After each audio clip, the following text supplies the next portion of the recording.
Driving the highway from Zagreb, the capital of Croatia, we first climb the high mountains, followed by a sharp descent to the Adriatic Sea. Between the hills emerges Rijeka, the third largest city in Croatia and one of the 4 macro-regional centers located in the north part of the Kvarner Bay. If you walk the streets of Rijeka, you might see bumper sticker saying "Volim grad koji teče," which means "I love the city that flows." The saying evolved from image of the city lying on the river Riječina. The name Rijeka hides the symbol of water, so if transferred to the English language, the word Rijeka translates to a river.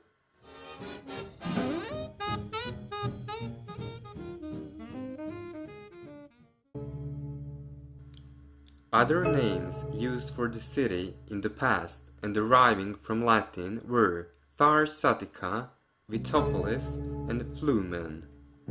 Also, during the city's recent history, there was a name Reka.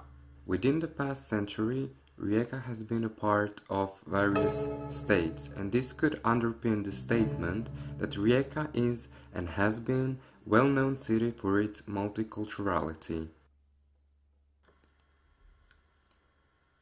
The rich history of Rijeka is embedded in the architecture that can be seen around the city.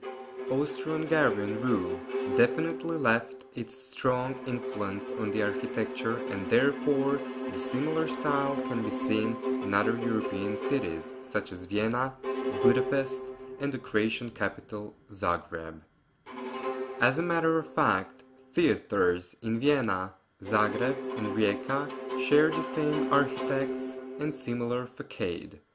Therefore, we can state that the architecture is a combination of new styles, classicism, elements taken from continental Croatia, along with elements that reveal the characteristics of the local Mediterranean style. Besides these styles of architecture, Rijeka is home to its well-known skyscrapers and buildings built after the World War II.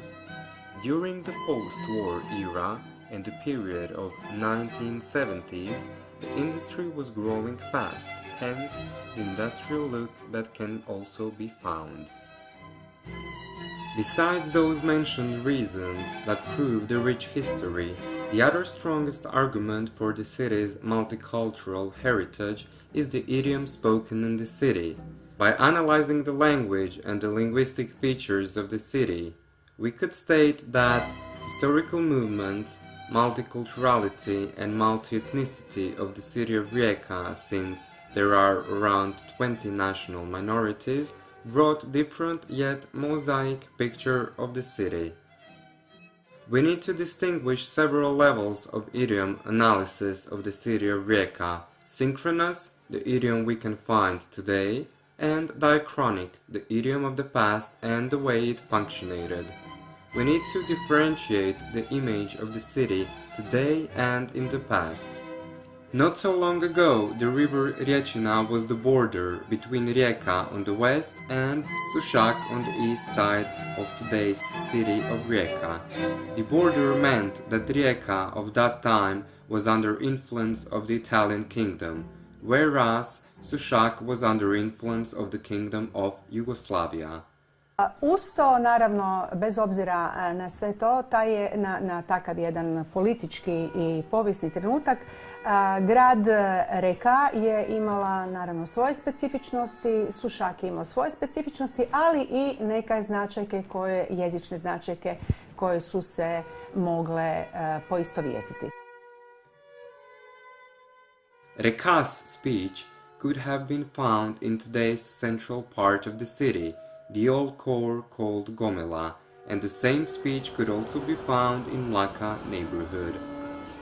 To je naime bio jedan čakavski idiom ekavskoga dijalekta, što znači da su stanovnici govorili me sit testo, lepo telo, va škole, gore, dole i tako dalje. Znači na svim pozicijama se mogao naći jat uz neke iznimke, jat, ekavski refleks jata uz neke ikavske iznimke. Another very specific characteristic of the speech of that time was cakavizam. Stari gradski govor bio je cakavski i to prvoga tipa, dok je onaj na Mlaki bio drugoga tipa, pa se primjerice u Starome gradu moglo čuti ne čovjek nego covek, ne žena nego ili žena i ne na primjer šaka nego saka ili šaka na Mlaki. Different types of the speech used in the city's suburbs did not employ cakavizam, but the rest of the language features were fairly the same with that of the city's center. Cakavizam had disappeared somewhere in the 80s, and even back then you couldn't really hear it. Možemo gotovo reći da znamo trenutak kada je taj govor umro. Naime, profesorica Iva Lukešić s ovog Filozofskog fakulteta u Rijeci, koja je i započela istraživanje ovoga područja, je uspjela snimiti govor jedne starice u domu umirovljenika na Kantridi i to je, koliko nam je poznato, zadnji zapis toga govora. Međutim, ako danas gledamo današnju sliku grada Rijeke, onda je taj prostor znatno širi. So, what we introduced so far was a diachronic perspective. What has nowadays been left from the Čakavian dialect is not to be ignored. Primarily, the Ikavian type of the Čakavian dialect still exists in the western part of the city. To su dijelovi grada Rijeke poput Renove, poput Kantride, poput Zameta, koji još uvijek imaju starinačkog stanovništva. To conclude, there is Western speech on one side and there is Eastern speech on the other, the sides being physical parts of the same city. Where is the difference? Evo, primjerice, možda jedna rečenica bi mogla okarakterizirati i pokazati tu polariziranost. U zapadnim dijelovima, dakle negdašnjim dijelovima prigrađa grada Rijeke, bi rekli va gradu Rijeke je lepo živet. U ovom istočnom dijelu, dakle negdašnjim dijelovima grada Sušaka, bi rekli va gradu Rijeke je lipo živet. Ono što se primjećuje već u toj rečenici je uvećani broj ikavizama u ovim istočnim govorima današnjega grada Rijeke. Apart from this difference, the two types of the Čakavian dialect share one similarity if compared to the rest of the subdialects of Čakavian dialect. Isto tako, ono što im je zajedničko je takozvana prevlast deklinacije koja nije tipična za standardni jezik hrvatski. Another thing they have in common is the three-accent system.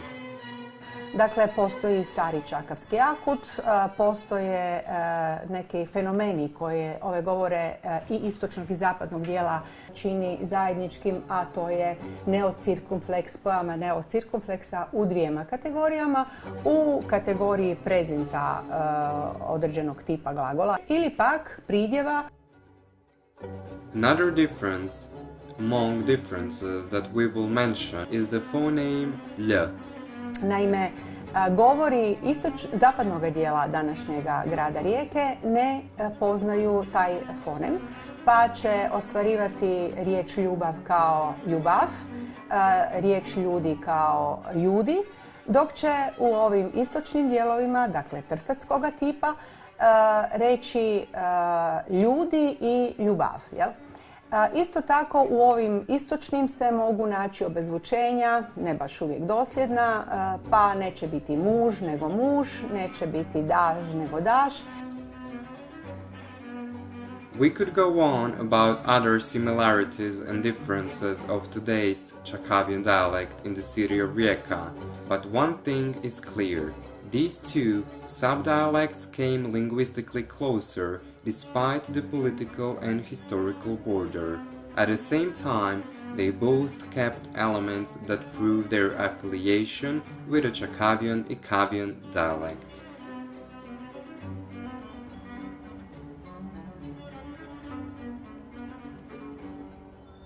When we look at the current linguistic situation and how it is today, besides the Chakavian dialect that is still present, there is another speech that we can find in the city, and that is the urban speech of the city of Rijeka.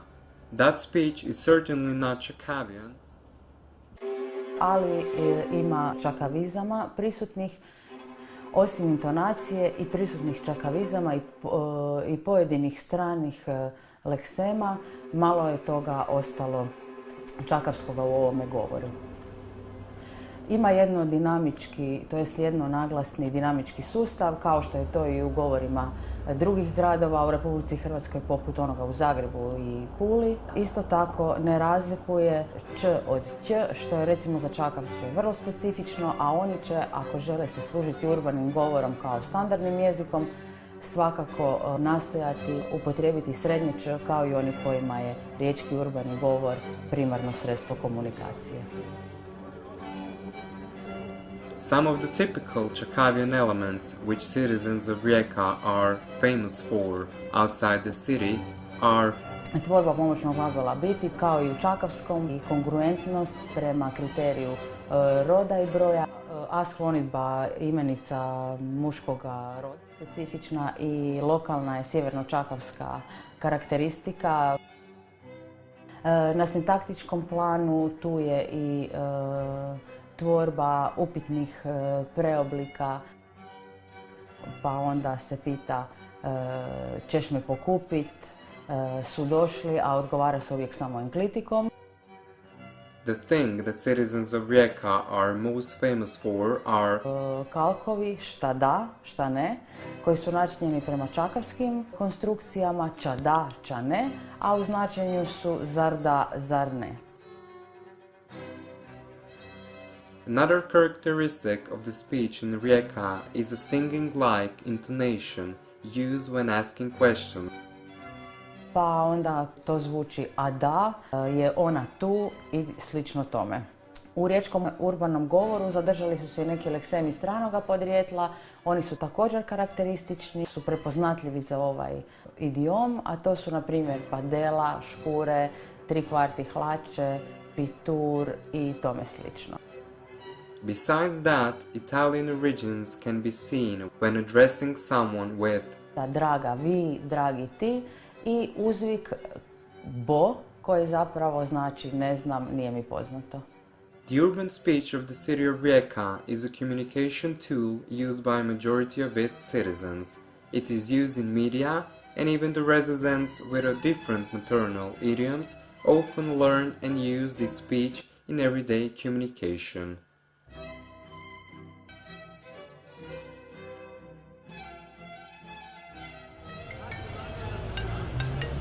Ja. No, Vrekisan, šta? Što ti radiš?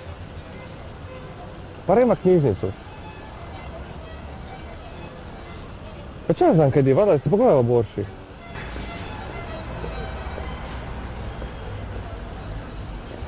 Ej, pa di si, šta ima? Evo nismo, čekam trendicu pa idemo malo do Zare, neka sniženja su. Tako, U Zari? Da. A ja baš tražim neke hlače. Ja sad nemam Imaš pojma. doslovno svega, 3/4, šta god ti treba. 3/4, ma da. A, okej, thanks. A do kada traje to sniženje? Znaš, puno, dobro. A, pa ne znam, ću ići na kavu nekad Može. to. Kada? Tipa ako 5:30 ti paše? A ćeš me skupit? Ću. Da, može. Odlično. Ništa, onda ajde, odi ti pa se vidimo, ajde, onda ajde. Ćao, čao. Although most of the people use urban speech in everyday communication, there could be mixing of the two speeches like in the previous example. The boy used the Chakavian idiom while talking on his phone, and soon after, when he met a girl, They had elements of the urban speech in their conversation, so the boys switched from one linguistic code to another. Besides the urban speech of the city of Rijeka, that is very dominant, there is also Human sociolect that is present in the city of Rijeka. Developed during the past, this Venetian colonial language has spread along the eastern Adriatic coast and found its way to the city of Rijeka, where it gradually overpowered existing autochthonous languages. S vremenom je on izgubio svoju samostojnost pod utjecajem drugih lokalnih idioma i pod utjecajem hrvatskog i talijanskog standardnog jezika, a karakterističan je za grad Rijeku i lako je uočljiv zbog svoje fizionomije. It is nowadays spoken by a limited number of speakers, and its usage is strictly limited to private and intimate communication or conversation in certain social community. Zbog interkulturalnosti u gradu, koja je već stoljećima prisutna, u njemu se očituju i neki utjecaj stranih jezika poput njemačkoga i isto tako slavenski utjecaj, pa se javlja tu i dosta čakavskih značajki.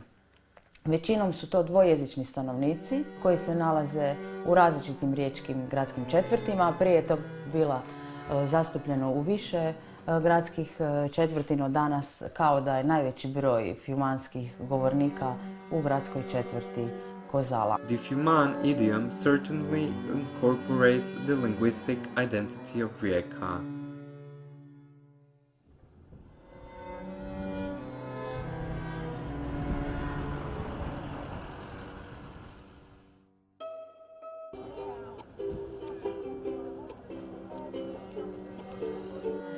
Dakle, Rijeka je jezični Babilon, u njoj se susreću mnogi idiomi raznorodni koji su tu doneseni s novim novopridošlim doseljenicima i oni su što iz ruralnih sredina, što iz većih ili velikih gradova.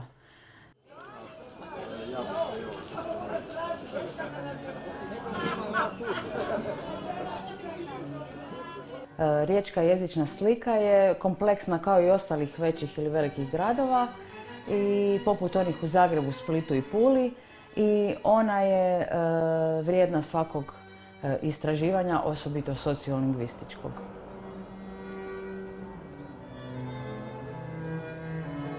Rijeka was once a place where two Čakavian idioms were dominantly spoken, each on one side of the river Riječina. Nowadays, the Čakavian dialect is still present, but not as dominant as before.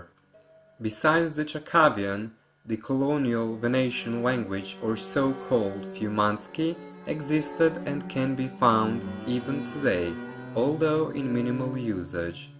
Coloration of the city of Rijeka is painted with many more idioms brought in from the nearby regional areas. Thus, we have Čakavian, Štokavian and Kajkavian idioms in the city. Apart from that, within each idiom family, more hybrid idioms appear. They evolve as bilingual partners, whether it is a combination between Croatian and some other language or between two different idioms of the Croatian language.